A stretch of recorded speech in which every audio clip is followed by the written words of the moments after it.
Coming up next on TV5 News, the Autumn Leaf Festival is up and in full gear. Straight ahead. Also, the Clarion County Courthouse undergoes renovations. We'll have the details. And the future of a Knox convenience store is in the balance. We'll give you that story next. Plus, Jennifer Bevavino will be reporting on a severe storm that has recently passed through western Pennsylvania, as well as your local Clarion area weather forecast. And Don Ursich takes a look at playoff baseball as the pennant race heats up. All this and more as TV5 News brings coverage closer to home. This is TV5 News, bringing coverage closer to home. I'm Dave Marsh. A storm has passed through western Pennsylvania, causing some damage. And I'm Cynthia Walker. TV5 Kristen Stanton joins us with the latest information. Kristen? Thanks, Cynthia. Right now, we are under a severe thunderstorm and tornado watch until 10 p.m. this evening. These storms have been known to produce some hail and damaging winds in the western Pennsylvania area. There have already been reports of downed trees and power lines in Washington and Beaver counties. So now we take you live to Jen Bevavino in the TV5 Weather Center. Thanks, Kristen. Taking a look at our most current radar map at the moment, Clarion County is covered in precipitation. Along with evening thunderstorms, we'll also be seeing some damaging winds and possibly some large hailstones. So keep in mind to protect yourself if you are going outdoors this evening. We will keep you posted throughout the rest of the news hour if some changes occur. Back to you. On the Autumn Leaf Festival. Mark Despotakis joins us live from the TV5 newsroom with the details. Mark? Thanks, Dave. I did have the chance to go downtown this afternoon. It did rain a little bit, obviously not as much as we're having this evening, but the rain could not even hold off the yearly tradition of the Autumn Leaf Festival. It's tonight's top story. Take a look. The Autumn Leaf Festival kicked off this past weekend with its usual wide variety of foods and activities. You can still find your favorite events that return each year, but there are also some new things to check out, especially Food Stock, which benefits Clarion County food banks. Starts at 5 o'clock Thursday and continues on a 24-hour marathon until 5 o'clock on Friday. So we're urging everybody who comes into town to bring at least one non-perishable food item to Food Stock 99 because it's a great benefit. Well, the rain did arrive late this afternoon, but that didn't put a dampering on any of the festival's events. Pretty ominous right now. Yeah, we've really lucked out so far, though, because they were calling for rain earlier in the week, and it's been passing us. And actually, I just spoke with the Weather Center, and they said that it's actually going a little bit north of us. So maybe we'll just catch the tail end, and it'll rain tonight, get it all out of the way, and the rest of the week looks really good. Once the rain did stop this afternoon, people came out to enjoy all that Autumn Leaf has to offer. Here for lunch today. The rain couldn't hold you back. No. So what are you going to have for lunch today? Wings today. Wings. Yeah. That's a favorite of everyone. Yeah, I work the hot dog cart at St. Joe's. Oh, St. okay. Joe's school. I'll be working that on the parade day. Oh. But visitors aren't the only ones who get caught up in the action of ALF. The food vendors have fun too. And I like the parade. That's my favorite. That's our busiest time, but that's my favorite. For most residents and students in Clarion, ALF Week is a tradition that can't come soon enough each year. How many years have you been coming here? 4. Is this your last one then? Yeah, it's my last one. So is it kind of nostalgic now for you? Yeah, it's just, I live right there, so it's like my front yard. You come to the parade? Oh, you come to everything when you live in Clarion, and it's ALF Week. There have been some great events this past week, and there is a promise of more great events to come. Of course, the parade on Saturday, and then on Sunday, there's a motorcycle show and the Kids Corner in the gazebo in the park. I thought I was going to be heading down there this evening, but due to some of the weather, I don't know how things are going down in the park. Hope to see everyone down there throughout the rest of the week. Live in the newsroom, I'm Mark Despotakis. Back to you, Dave. Thanks, Mark. For the second year in a row, Clarion County's Autumn Leaf Festival brought home worldwide awards at the 1999 International Festival and Event Association Convention. According to the Clarion Area Chamber of Business and Industry Executive Director Karen Pope, ALF received 3 silver awards at the convention held in Arizona last week. Food Stock 99 received the silver medal for community outreach projects in the $500,000 to $1.5 million category. In case you haven't noticed, downtown Clarion has been looking somewhat different recently. And altered traffic flows have been put in place to facilitate a smooth operation of this year's Autumn Leaf Festival and Parade. Festival and parade patrons are asked to observe the posted temporary regulations. ALF officials also add that children are at risk among strangers and depend upon adults for their safety. Motorists and pedestrians should use more caution during the festival to avoid accidents. Bicycles, skateboards, and skateboarding will also not be permitted in special event areas. An Ohio man who said he was under the influence of drugs and alcohol last March when he admitted having sex with a 13-year-old girl was convicted on all charges Tuesday in Clarion County Court. After more than 5 hours of deliberations, the jury found Kenneth Diltz guilty of aggravated assault, indecent assault, rape, statutory sexual assault, and corrupting a minor. The jury was not told Diltz is currently serving a 5-year sentence in Ohio for similar crimes involving the same victim. A lack of funding and missing committee members stalled the Clarion County Courthouse Preservation Committee's decision to recommend an area architect to complete the study of the courthouse. Now, the committee met September 20th to hear a presentation from Brookville-based architect William Snyder. Snyder was the second presentation to the committee. Last month, the committee met with Ohio-based Historic Design Group Incorporated. The firm said they could complete an analysis of the courthouse in 30 days for a fee of $1,400. Snyder also gave the committee a $1,400 price tag to complete his analysis. And now, turning our attention to regional coverage, state police in Mercer County say a farmer was killed last evening. The accident happened in Stoneboro in Lake Township. Police say 56-year-old Aloysius Gander fell from the top of a 60-foot silo at about 6:45 p.m. Investigators say Gander was trying to get feed for his dairy cattle when he apparently lost his footing. Deputy Coroner Scott Black listed the cause of death as a skull fracture. The Clarion County Planning Commission on September 22nd returned plans for a convenience store at the intersection of routes 208 and 388 in Knox as incomplete. WHF Incorporated submitted plans for a Citgo convenience store on the northeast corner of the intersection, partly in Knoxboro and partly in Beaver Township. WHF is requesting the preliminary approval of a variance on county regulations, which require that a commercial structure be at least 60 feet from a highway right-of-way. Planning Commission members feel that there was not enough information in the blueprints to make a decision on the request for preliminary approval. One of the two men accused of assaulting and stabbing an Oil City teen on North Side sidewalk last winter admitted his role in the attack Tuesday in Venango County Court. Marcus Thompson did not say why he repeatedly stabbed 16-year-old Tori Gonzalez on February 6th, only that the stabbing occurred after he encountered the teen on Hoffman Avenue. Gonzalez sought help at a nearby resident and later underwent surgery for a punctured lung in Pittsburgh Hospital. He was stabbed 7 times. Thompson's sentencing is scheduled for October 28th.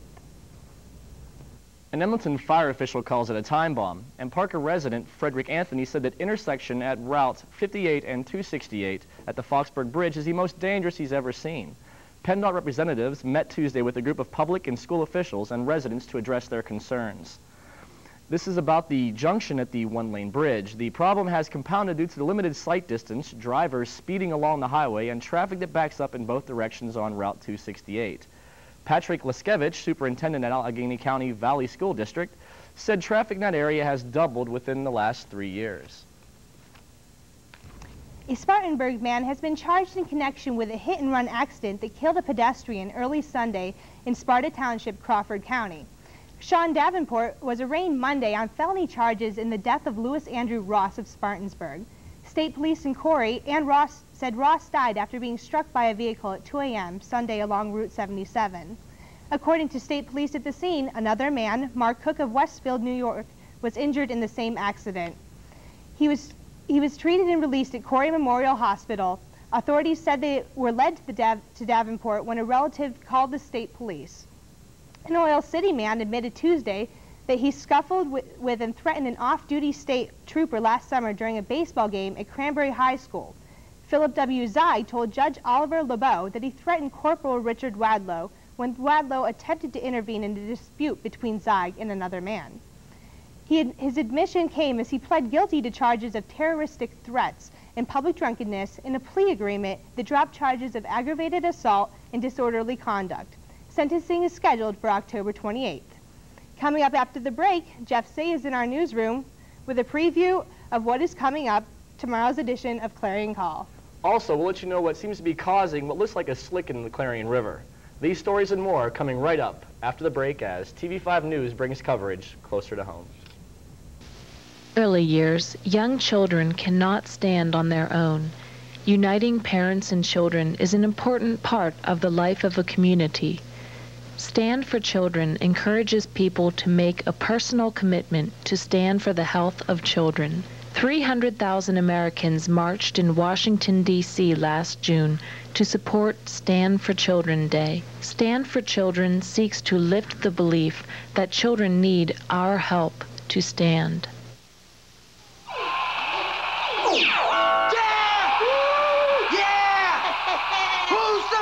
It's my birthday. I'm the mayor. It's my birthday. Exercised lately? Go for a mouthful. Go for the fun. Come on, go for cake. Cakes for everyone. Just one stack is what it takes. And it's Gopher cakes. Open wide. Stuff your face. There's always room for more Gopher cakes. Empty the box, they're reload. Eat those Gopher cakes till you explode. Exercised lately? Till you explode. Sad, looking back now, the things you go through in life. Scary. The worst thing about being on welfare was at Christmas time. I couldn't get my kids what they really wanted. I had to get a better life for my girls and myself. I got off welfare. I got a good job. Makes me the happiest mother in the world. I live for my girls. We're not asking you to hire everyone on welfare, just one. It's TV5 News at 8, anchored by Christy Herman. Dave Marsh. Jen Bevavino with TV5 Weather. Don Ursich with sports. Now from the news team bringing coverage closer to home, this is TV5 News. And welcome back to TV5 News. Now, as we promised before the break, Jeff Say joins us from our TV5 newsroom with a sneak preview of tomorrow's edition of the Clarion Call. Jeff? Good evening. News that will be upcoming in the September 30th edition of the Clarion Call are: APSCUF representatives inform students on the labor dispute at the latest Student Senate meeting. ALF reaches for the record books with its food stock food drive sponsored by the Clarion Area Chamber of Business and Industry. Highlights of the Board of Student Governors of Pennsylvania that met this past weekend in Harrisburg. And do you have a sinking feeling when you are in Pierce Science Center? Find out why and why it is being remodeled. In the Clarion Call newsroom, I'm Jeff Say, TV5 News.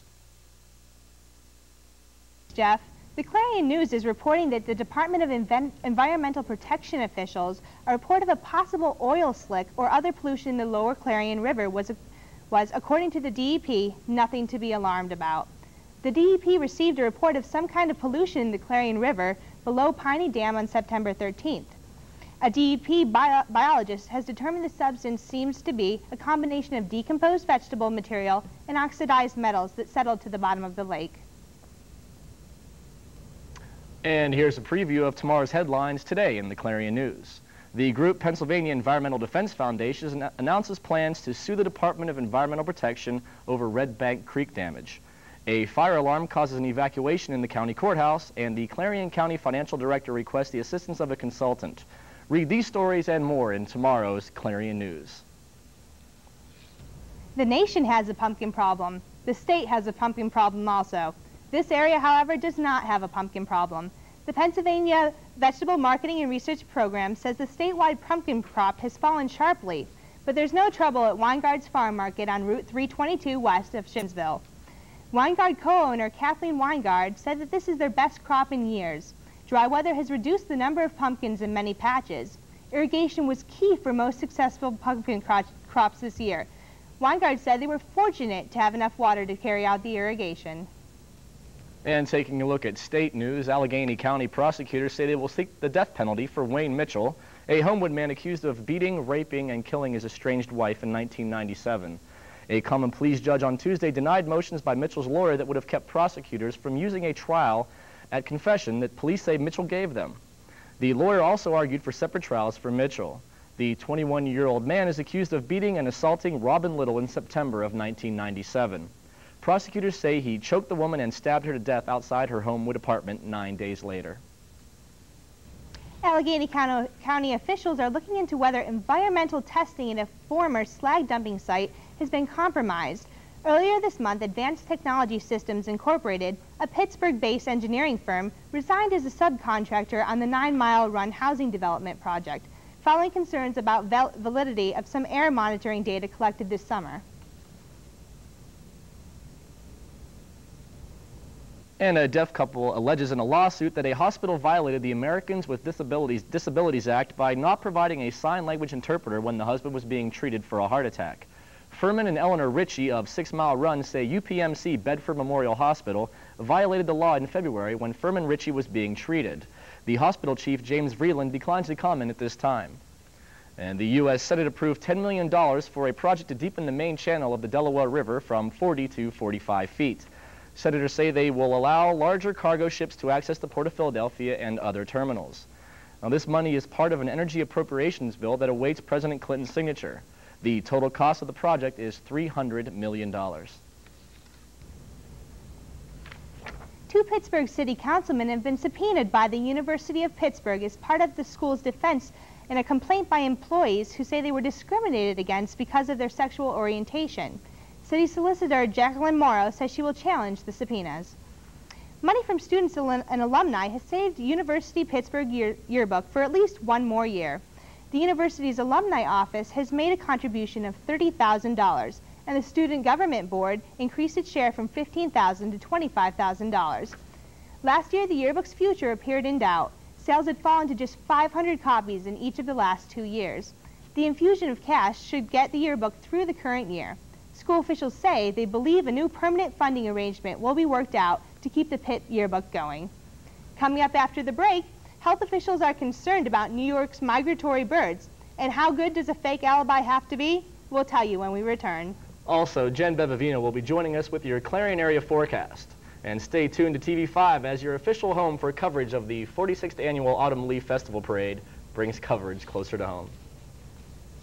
Phone hours. Use the phone just 8 hours a week and get this free phone cradle.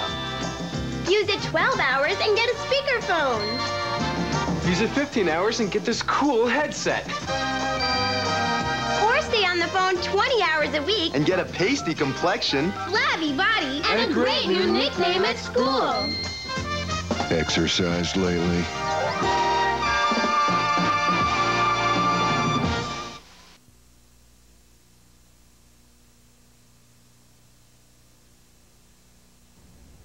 Welcome back to TV5 News. Health officials warn that an unusual form of encephalitis, which has claimed 4 lives in the New York area, could possibly be transmitted to other areas by migratory birds. New York, New Jersey, and Connecticut are currently undergoing a spraying procedure which will kill mosquitoes which bite and infect birds with the rare virus strain. The strain, which until recently has never been seen in the Western Hemisphere, surfaced in the New York area in August. Since August, 37 individuals, including 4 who died, have been infected with the disease. Scientists are currently testing dead birds to see if they carry the virus. However, the disease is not transmitted from birds to people or from person to person. And President Clinton is expected to address the world's top bankers and finance chiefs to ask for support of a plea that will help relieve the debt burden of developing nations. Clinton will make this plea in a speech today at a meeting of the International Monetary Fund and World Bank in Washington, D.C.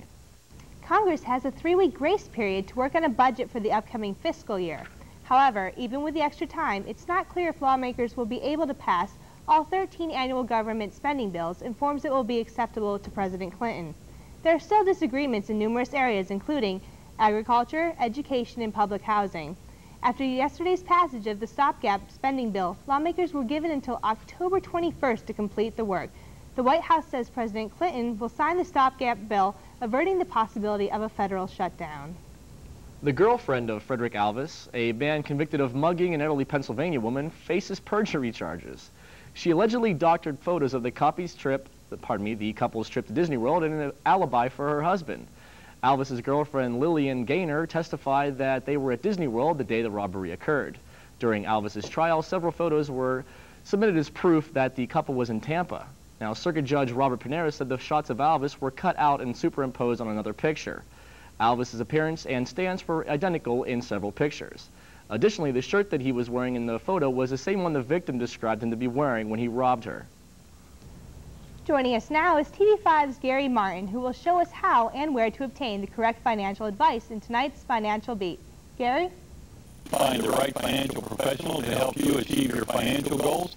Start by asking friends and relatives who they use. Then interview a few of these professionals to find one you're comfortable with.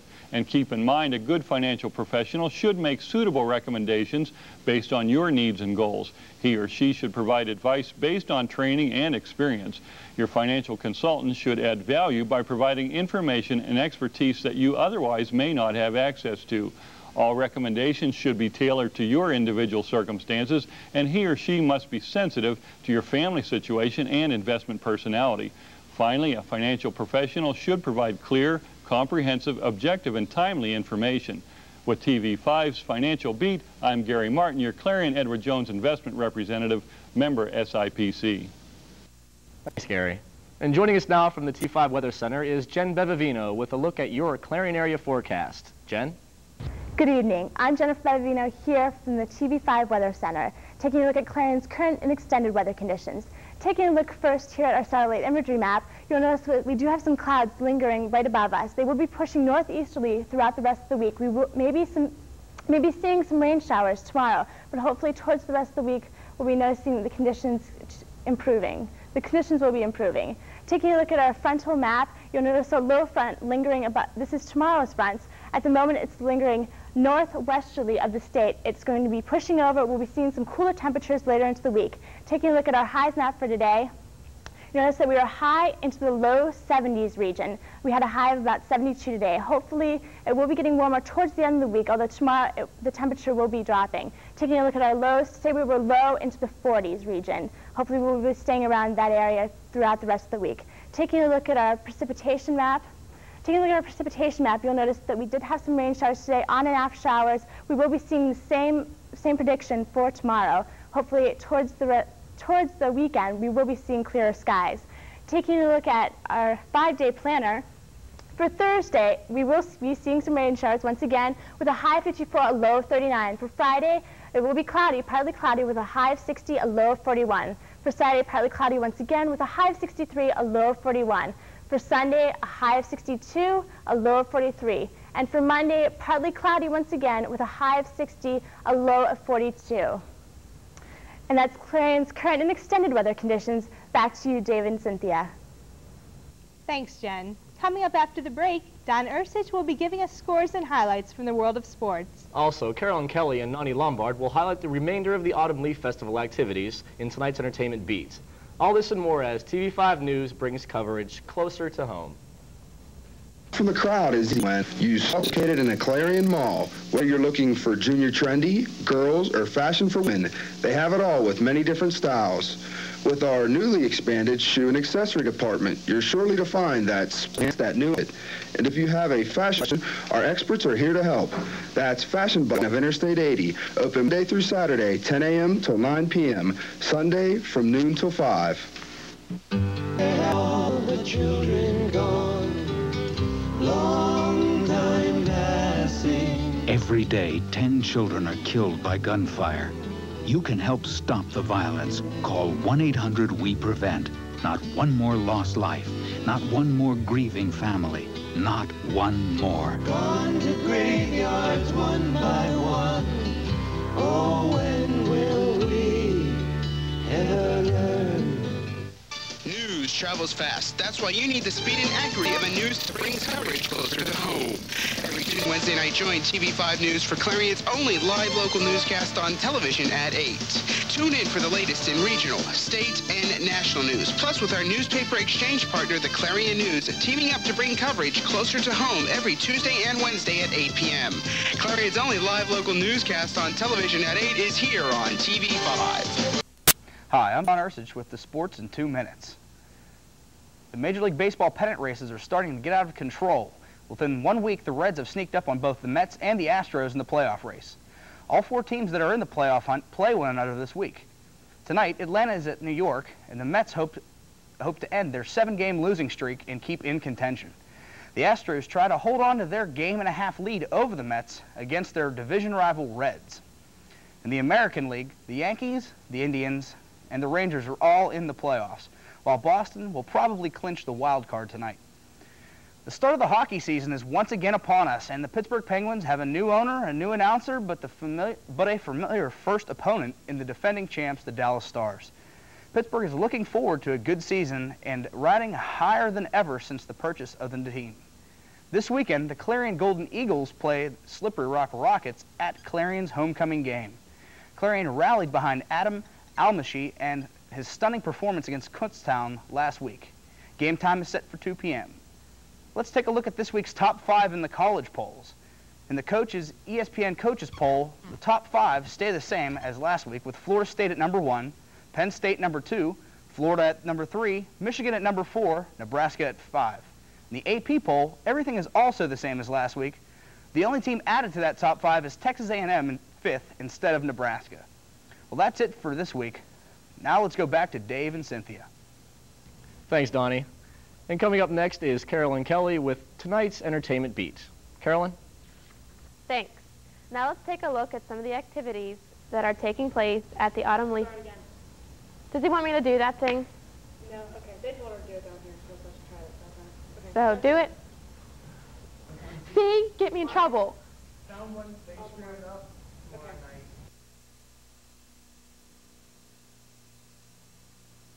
Tomorrow is that are taking place at the Autumn Leaf Festival this week. Tomorrow is a Mardi Gras Rock and Blues night when local band Woodenhead performs from 5 to 7 p.m. at the courthouse. Friday from 5 to 7 p.m. will be the first food stock for Clarion. The Guinness Book of World Records will be on location, so be sure to donate any non-perishable goods you have to 5th and Main Street. Don't miss the parade rolling through Main Street Saturday starting at noon. The first annual motorcycle show will be held at 4th and 5th Avenue downtown on Sunday from 1 to 5 p.m. If interested in registering, contact Eric Funk at 226-5660. For Entertainment Beat, I'm Carolyn Kelly, Channel 5 News. And finally tonight, good enough as a man but not fit for a woman? A popular high school teacher in California is fighting for his job after announcing that he wants to become a woman. His lawyer says Diane Lee Rivers, formerly known as David Warfield, has received notice from the school district in Antelope that he will be fired. The district cites his unfitness for service as a teacher, and Rivers has been an award-winning journalism teacher, and he founded the school's media academy. He has filed a complaint asking for his job back. The administration isn't commenting at this time. And joining us for one final look at your Autumn Leaf Festival weather forecast, here's Jen Bevavino.